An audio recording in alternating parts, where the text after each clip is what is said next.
전번주에 우리 오덕주 목사님이 이런 질문 하셨습니다. 제가 잘 몰라서 대답을 못했어요. 제가 나름 연구를 해봤습니다. 다니엘서에 가면 다니엘이라는 사람이 바벨론의 이름 벨사살인데 벨사살을 잘 안 쓰고 다니엘을 쓴다. 근데 제 친구 하나냐, 미사엘, 아사라는 사드락, 메삭, 아벤노라는 이름을 자주 쓴다. 왜 그런가? 이게 오덕주 목사님의 질문이었습니다. 제가 연구를 고민을 많이 해봤습니다. 연구를 해봤어요. 자, 지금 이렇습니다. 이것 때문에 그렇습니다. 다니엘서라고 하는 것이 역사서속에 들어있는데, 다니엘을 주로 쓴 것이 맞습니다. 그런데, 다니엘은 대개 그 7장 이후에 하나님의 계시를 말하고, 하나님의 환상을 말하고, 이스라엘의 정체성을 말할 때, 이스라엘이죠. 여호와 하나님과 이스라엘을 말할 때에 다니엘이 등장합니다. 그래서 다니엘이라는 사람은 히브리어 말이기 때문에 이 이스라엘의 정체성을 말하기 위해서는 어떻게 해야 되겠습니까? 바벨론 언어를 쓰면 안 되잖아요. 이름을.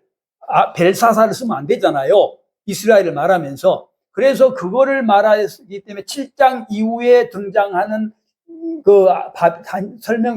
다니엘을 설명하는 데 있어서는 히브리어 말이 더 정확하고 또 우리가 볼 때 정체성을 드러내는 데 중요하기 때문에 다니엘을 썼다라고 볼 수 있겠고요.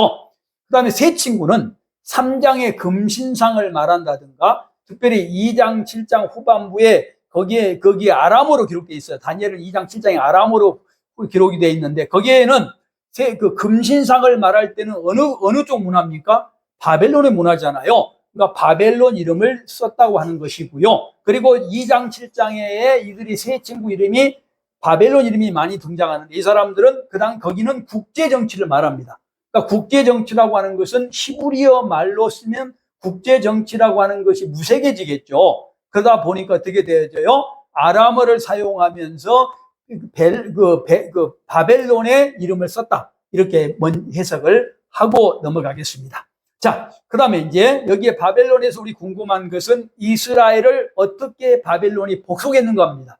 우리는 관심은 이스라엘이잖아요. 이스라엘은 아까 말씀드린 대로 땅 이름도 아니고 나라 이름도 아니고 하나님을 믿는 사람들의 모임을 말합니다. 어떻게 복속을 했냐? 세 번의 공격을 합니다. 605년, 598년, 586년. 누가요? 느부갓네살 2세가. 자, 1차 605년에는 느부갓네살이 왕이 아니었습니다. 왕세자였어요. 이때 왕세자인데 이 사람이 우리가 잘 알고 있는 갈그미스 해전, 갈그미스 전투에서 이집트, 그 당시에 강대국인 이집트, 함족이죠. 함족인 이집트를 복속을 시킵니다. 들어오고 있는데 이때에 이 느부갓네살이 복속을 하고 들어오면서 어떻게 돼요? 예루살렘에 진격합니다. 왕세자가. 그래서 그때의 귀족 자녀들, 그 다음에 다니엘이 포함되죠. 세 친구 포함된 왕족과 귀족 자녀들을 포로로 잡아 들어옵니다. 이게 605년이에요. 그리고 598년에는 이제 누가요? 왕이 됩니다. 느부갓네살 왕이 되어져서 두 번째로 공격을 합니다. 예루살렘을 포위를 하게 됩니다. 이때 들어온 사람이 에스겔과 그리고 기술자 용사들 10,000명이 들어오게 되고요. 그리고 어떻게 돼요? 이 공격한 이유가 뭐죠? 바벨론을 배반하고 친이집트 정대. 누구? 19대 여호야긴이 어두워요. 어두워서 지금 똥오줌을 못 가린 겁니다. 지금 어느 나라와 연결해야 우리가 편할 것인가를 생각하지 못하고 지 마음대로 바벨론을 배반하고 친이집트 정책을 쓴다고요. 그래서 느부갓네살이 공격해서 10,000명을 포로 데려갑니다. 그 다음에 또 3차 침공은 586년 똑같습니다. 느부갓네살이 이때는 20대 왕 히드기야입니다.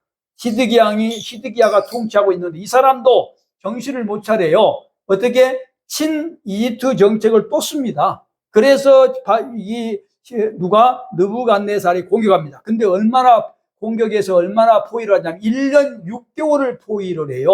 그러니까 남쪽 유다도 어땠단 말이에요? 상당한 힘을 가지고 있다는 걸 알려줍니다. 히드기야 당시라고 해서 전혀 능력이 없는 것이 아니라 1년 6개월을 포위를 해서 뺏어요. 그러고 나서 예루살렘을 복속시키고 그때 마지막 왕 시드기야를 두 눈을 빼버립니다. 당연하겠죠? 아들들을 아버지 앞에서 죽여버립니다. 죽이고 두 눈을 빼버리는 비참한 비극을 당하게 되면서 586년에 이스라엘이 바벨론에게 같은 셈족에게 복속을 당하게 된 겁니다. 그 다음에 이스라엘을 이렇게 포로로 잡아가고 식민지로 만든 다음에 어떻게 통치를 했는가 하는 겁니다. 어떻게 통치했을 것 같아요? 아수르처럼 했을까요? 다른 나라처럼 했을까요? 셈족의 통치 방법이 대부분 사악합니다. 우리가 셈족하면 굉장히 아브라함이 셈족이고 우리도 셈족의 후예라고 말하잖아요. 근데 셈족의 역사를 보면 굉장히 악독해요.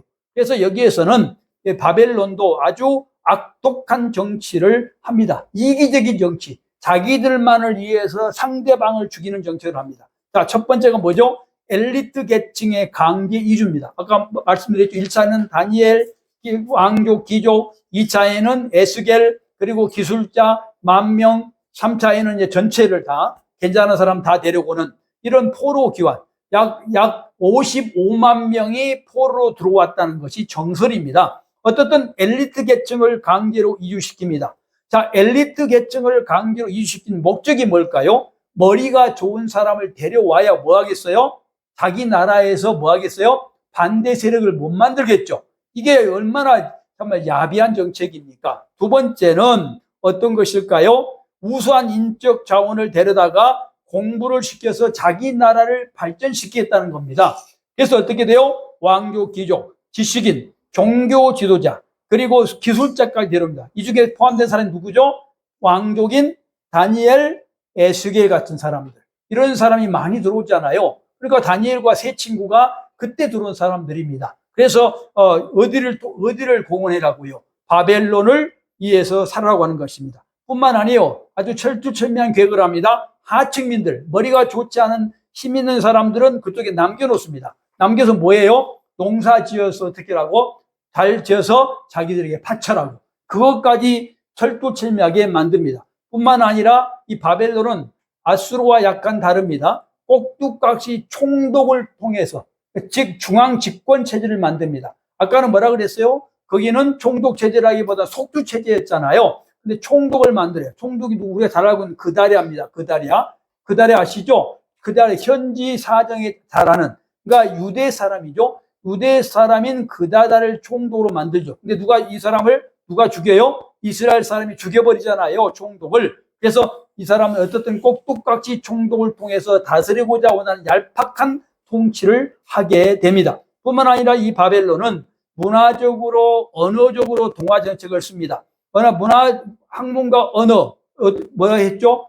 다니엘이나 세 친구를 데려와서 바벨론 교육을 몇 년 시켜요? 3년 교육을 시킵니다. 바벨론을 시켜버리는 거죠. 뿐만 아니라 어떤 걸 써요? 언어. 아까 언어가 중요하다고 그랬잖아요. 언어가 아카드어와 아람어를 씁니다. 아람어 이야기는 안 할게요. 전 세계 공용어였기 때문에 자기의 편리해서 아람어로 쓰고 문화를, 정체성을 바꾸기 위해서 그렇게 쓴 겁니다. 그래서 언어를 바꿨다는 것입니다. 뿐만 아니라 바벨론 셈족입니다. 셈족을 강조한 이유를 좀 더 들어보시면 알 거예요. 왜 강조하고 있는가?